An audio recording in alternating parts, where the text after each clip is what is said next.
जंगल से सटे एक छोटा सा गांव। जिस गांव में चार दोस्त रहते थे। चारों में बहुत ही घनिष्ठ मित्रता थी। तीन दोस्त तो अच्छे खासे परिवार से थे, पर एक उनमें एक किसान था। किसान को जो भी मजबूरी आती वो अपने दोस्तों से बोलता और उसके दोस्त जल्द ही पूरा कर देते थे। किसान बहुत ही गरीब था। एक दिन की बात है, जब वो अपने खेत जा रहा था तब रास्ते में उसे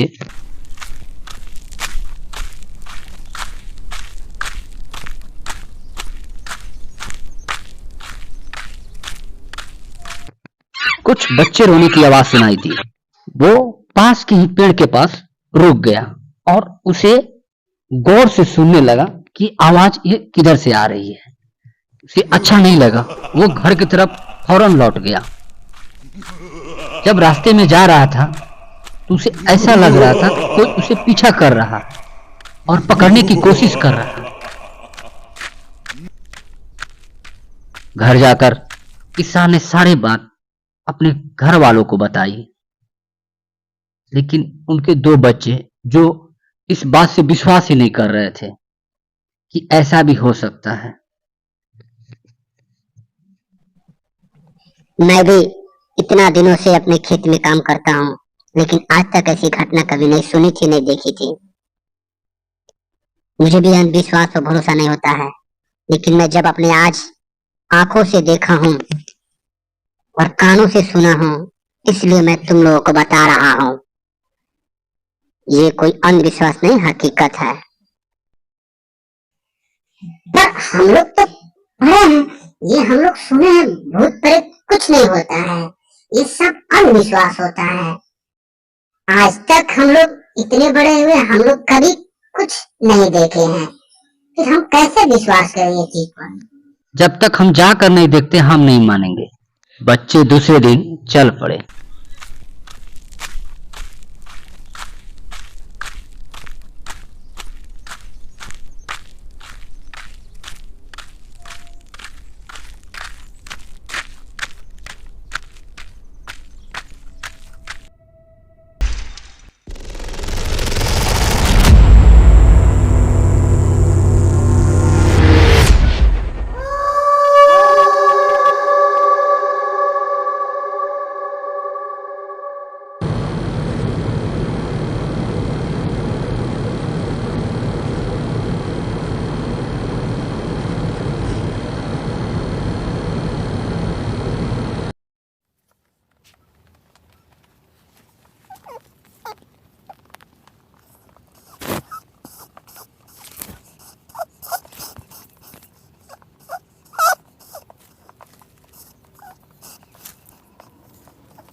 जिसे तुम दोनों ढूंढ रहे हो, मैं यहां हूं। बोलो, क्या कहना है तुम लोगों को और क्या जानना है तुम लोगों को? बताओ, क्या जरूरत है तुम लोग? हम तो बस मजाक मजाक में चले आए थे, हम इतना सीरियस में नहीं आए थे। हमें पता नहीं था कि तुम ऐसे हालत में यहाँ हमें मिलोगे। ये कैसे हुआ हमें नहीं पता। मुझे माफ कर दो, मुझे नहीं पता ये कैसे हुआ। मुझे माफ कर दो, मैं अनजाने में यहाँ आ गई हूँ। लेकिन तुम यहाँ कब से और कैसे यहाँ आ गई हो? तुम्हें तो गांव में होना चाहिए, तुम यहाँ क्या कर रही हो? हमें बताओ।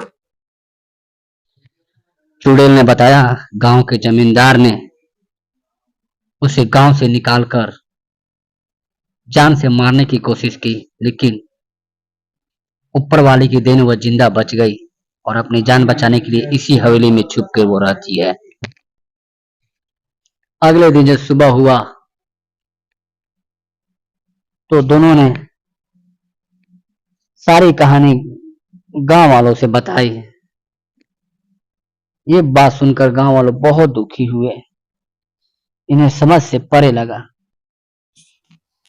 अपने ही गांव के एक औरत को एक जमींदार के डर से वो अपना गांव छोड़कर अकेले जंगल में टूटी फूटी घर में रहती है। ये कहाँ का इंसाफ है? उसे इंसाफ मिलना चाहिए। वो क्या खाती है नहीं खाती है, कोई नहीं जानता। हम लोग सब एक साथ मिलके अगर चाहें तो उस जमींदार से उससे माफी मंगवा कर दोबारा गांव में लाकर बसा सकते हैं। वो अपनी खुशी की जिंदगी जी सकती है यहाँ पर। अगले ही दिन गांव के सारे लोग मिलकर उस जमींदार को सारी कहानी बताए। जमींदार ने अपनी गलती की स्वीकार किया और उस औरत को जंगल से बुला कर लाकर गांव में बसाए। उसके बाद से उसकी जिंदगी में फिर से खुशी आई। वो गांव वालों में मिलकर हंसने खेलने लगी। ये कहानी सिर्फ मनोरंजन के लिए बनाया जाता है। कोई भी घटना कहानी से पात्र नहीं है। पूरा वीडियो देखने के लिए आपका बहुत बहुत धन्यवाद।